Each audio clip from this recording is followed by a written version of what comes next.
শুধু আপনাদের জানার জন্য বলছি, এই বোতলটা ক টাকা দিয়ে কিনেছেন ভাই? কত টাকা কিনেন? কেন কিনেন 10 টাকাতে? কি করে জানলেন এটা দাম 10 টাকা? এমআরপি লেখার জন্য আমরা জানতে পারি 10 টাকা। এমআরপি বছর কমে দেবো তো বেশি আমরা কাউকে দিই না। তো এমআরপি লেখা আমরা দেখে নিই যে 10 টাকা দাম। এমআরপি নিচে একটা ছোট্ট করে লেখা থাকে, দেখবেন, inclusive of all taxes. MRP, যে কোনো এমআরপি দেখবেন তার নিচে ছোট্ট করে লেখা থাকে ইনক্লুসিভ অফ অল ট্যাক্সেস, সমস্ত ধরনের ট্যাক্স দিয়ে 10 টাকা। এই ট্যাক্সটার দুটো ভাগ হয়, একটা সিজিএসটি সেন্ট্রাল জিএসটি, একটা এসজিএসটি স্টেট জিএসটি। একটা কেন্দ্র সরকারের কাছে যায়, একটা রাজ্য সরকারের কাছে থাকে। আমরা দেশকে একাধিকভাবে ট্যাক্স দিই, সেই টাকাটা স্টেটে থাকে, সেন্ট্রালে থাকে। একটা হচ্ছে যেমন যেগুলো কেনাকাটা করি তার মাধ্যমে দিই, আর একটা নির্দিষ্ট টাকার বেশি এক বছরে ইনকাম হলে ট্যাক্স দিই। এইভাবে গাড়ি টাড়ি চালাতে গেলে ট্যাক্স ফ্যাক্স সব আমরা জানি। তো একটা টাকা যেমন এই বিভিন্ন প্রকল্প রাজ্য সরকার আমাদেরকে দিচ্ছে, সেই প্রকল্পের টাকাটা আমাদের কাছে আসে। আর একটা কেন্দ্র সরকারের যে প্রকল্পগুলো, যেমন আবাস যোজনা, 100 দিনের, মিড ডে মিলের বাচ্চাদের খাবার, বা বিভিন্ন যে প্রকল্পগুলো সেন্ট্রাল স্পন্সার্ড যেগুলো প্রকল্প আছে, তো এই টাকাগুলো আমাদের কাছে আসে। তাহলে বলুন, এ আপনার বাচ্চার সাইকেল, কন্যাশ্রী, রূপশ্রী, হ্যান ত্যান যেগুলো যা আছে, এগুলো কি মমতা ব্যানার্জি নিজের টাকা থেকে দিচ্ছে না আপনার টাকা থেকে দিচ্ছে? একটু জোরে বলুন। ভয় লাগছে নাকি? কেস খাবেন? উকিল আছে তো, জামিনের জন্য প্রস্তুত আছে একদম। কেসের ভয় কেউ খাবেন না। কেস কেস খেয়ে কেউ হাউমাউ করবেন না, কেউ কুকুরে যাবেন না। কেস খেয়েছেন, তুলে নিয়ে গেছে, বাড়ির লোককে বলে দেবেন আধার কার্ডের জেরক্স নিয়ে আমাদের যারা নেতৃত্ব আছে তাদের বাড়ি চলে আসতে। এতটুকু কাজ। কি কাজ? আধার কার্ডের জেরক্স নিয়ে আমাদের যারা নেতৃত্ব আছে তাদের বাড়ি পৌঁছে যাওয়া। যদি শীতকাল হয় আমরা তাদেরকে জেলে যদি যাই ভালো কম্বল পাঠিয়ে দেবো থাকার জন্য। জামিন করানোর দায়িত্ব আমাদের, জামিন করানোর দায়িত্ব আমাদের। তার আপনার পরিবারকে কেস নিয়ে ভাবতে হবে না, কোথায় যেতে হবে না যেতে হবে। শুধু আধার কার্ডের জেরক্সটা নেবেন, আমাদের কাছে চলে আসবেন, আমরা জামিন বুঝে নেব। তো আজকের পর থেকে যদি কেউ বলে যে আমাদের সরকারের নিচ্ছর, আমাদেরকে ভোট দিচ্ছ না, এই ধরনের যদি টিপ্পানি কাটে, আপনি বলবেন এই চুপ কর, তোদের এই সমস্ত কথা বলা বন্ধ কর। তো সরকারের ক্যাবিনেটের মন্ত্রীরা যে গাড়ি চেপে ঘুরছে, সেই গাড়ির তেল আমাদের ট্যাক্সের টাকায় চলে। বলতে পারবেন তো? না ভয় লাগবে? হ্যাঁ, ছাড়বেন না। তাতেও যদি না থামে, কি বলবেন? তখন একটু ওপরে যেতে হবে।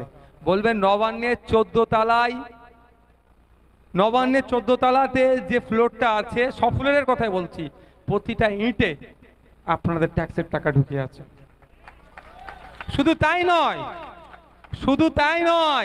14 তলার উপরে ভালো চিল এসি চলে, মানে 14 তলার সূর্য থেকে কাছাকাছি তো তুলনামূলক চিল এসি চলে।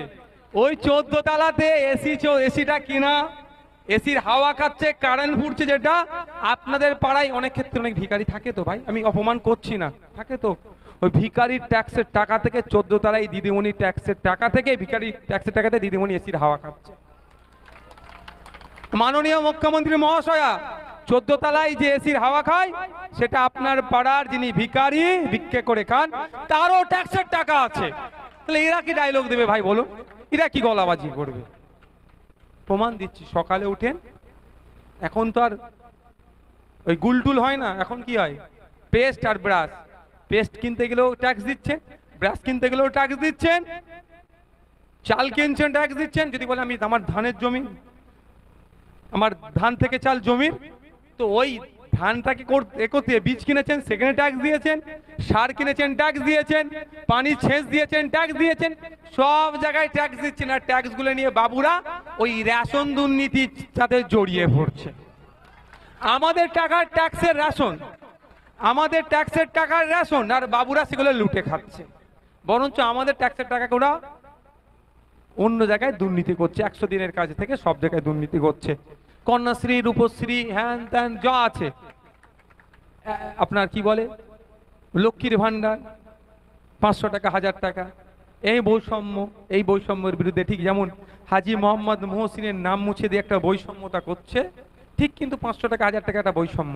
এখানেও আমরা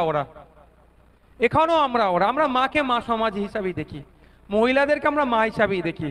সেটা দলিত হতে পারে, আদিবাসী হতে পারে, ব্রাহ্মণ হতে পারে, উচ্চবর্ণ, নিম্নবর্ণ, মুসলমান, যে কোনো সম্প্রদায়ের হতে পারে, মা আমরা মা হিসাবেই দেখি। কিন্তু 500 1000 দিয়ে ইচ্ছাকৃতভাবে একটা বৈষম্য তৈরি করে দিচ্ছে। কি হচ্ছে? আচ্ছা বলুন, দলিত আদিবাসীদেরকে দিচ্ছে, ব্রাহ্মণ সমাজের মায়েরা অনেক আছে, তারা ফিনান্সিয়াল কন্ডিশন তাদের ভালো নেই, তারা তাহলে কি করবে? তাদেরকে দেওয়া হচ্ছে না কেন? তারা কি করবে? তারা বলতে পারছে না বলে। কিন্তু এই 500 টাকাটা 1000 টাকা করা হোক, এতটুকু শুধু কথা বলেছিল কে জানেন? পশ্চিমবাংলার বিধানসভাতে দেবরার বিধায়ক ডক্টর প্রাক্তন আইপিএস হুমায়ুন কবির মহাশয়। এটা রেকর্ড করুন, আমি আপনাদের বলবো এটা রেকর্ড করে আলাদা করে ছাড়বেন। আর এলাকায় যে সমস্ত তৃণমূলী বন্ধুরা আছেন যারা অনেক ফটফট করে, তাদেরকে শোনাবেন। আমি আবার রিপিট করছি, লক্ষ্মীর ভান্ডার 500 টাকার জায়গায় মুসলিম মহিলাদেরও 1000 টাকা করা হোক, এ কথাটা পশ্চিমবাংলার বিধানসভায় বলার জন্য দেবরার বিধায়ক ডক্টর প্রাক্তন আইপিএস অফিসার হুমায়ুন কবির মহাশয়কে ভৎসনা করেছেন। তার দলের এক মন্ত্রী বা তার দলের বিধায়করা বলেছেন যদি এখানে না পুষাই দল ছেড়ে দাও। আচ্ছা ভাই বলুন, উনি কি কোনো ভুল কথা বলেছিলেন? ওনার না, উনি ন্যায্য কথা বলার পরেও তারপরে এই টিপ্পনি টিটকারি তৃণমূল কংগ্রেসের পক্ষ থেকে আসার পরেও মাননীয়া তার হয়ে একবারও কথা বললেন না। তাহলে মাননীয়ার মধ্যে আসল যে মনের মধ্যে কি পুষে রেখেছে সেটা বহিঃপ্রকাশ হলো, 1 নম্বর কথা। দ্বিতীয় নম্বর কথা হচ্ছে, একটু খোঁজ নিয়ে দেখুন, মাননীয় বিধায়ক মহাশয় এখন সিকিউরিটিও তুলে নিয়েছে। ভাবতে পেরেছেন কত নোংরা এই মমতা ব্যানার্জির সরকার? শুধুমাত্র মুসলমানদের হয়ে এতটুকু কথা বলেছে যে 500 জায়গায় 1000 টাকা করা উচিত, এতটুকু কথা বলার জন্য তার দলের একজন বিধায়কের কাছ থেকে সিকিউরিটি তুলে নিয়েছে এই মমতা ব্যানার্জির অপদার্থ সরকার। আর এরা নাকি মুসলিম দরদি সরকার। তার নামে একটা আবার এফআইআরও হয়েছে শুনলাম। অপরাধটা তার কি ছিল? অতটুকুই ছিল, কি মুসলিম মহিলাদের 500-র বদলে 1000 করা হোক। এ হচ্ছে মমতা ব্যানার্জির চরিত্র মানে আমি রাজনৈতিক চরিত্রের কথা বলছি ভাই, আমি ব্যক্তিগত চরিত্রতে আমি যাচ্ছি না। এটা হচ্ছে জেনে রাখা দরকার। এ হচ্ছে আসল রূপ ওদের। ওরা হাতির দাঁত একটা দেখানোর জন্য থাকে, আর একটা আমরা হাতির দাঁতটা দেখতে পাই, ভিতরে কি আছে না আছে কিন্তু আমরা দেখতে পাচ্ছি না। মমতা ব্যানার্জির ভিতরে কি আছে আস্তে আস্তে বহিঃপ্রকাশ করছে কর্মের মাধ্যমে। বললাম না, কারো সাহস আছে একবারের জন্য বলা যে এই প্রকল্পটা মুসলিম সমাজের জন্য করা দরকার? বিধানসভার মধ্যে সাহস আছে? ওই দিলে ওই সিকিউরিটি তুলে নেবে। মানে একজন বিধায়কের যে ন্যূনতম সিকিউরিটি পাওয়ার দরকার সেটাও তুলে নিয়েছে।